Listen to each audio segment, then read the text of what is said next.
how to fix error installing Play Games. So if you want to fix error installing Play Games, then what you need to do is just watch this video. First, you need to begin by your network. Your network may be blocking you from installing Play Games, so you need to connect it to another trusted network and try again.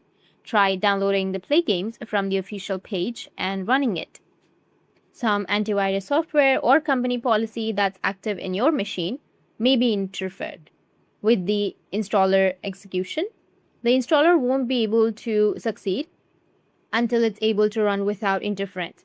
Once the interference is resolved, run the Play Game installer again.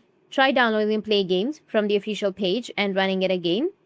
It's also possible that your Windows installation is missing the standard software updates that are needed to run the Play Games installer.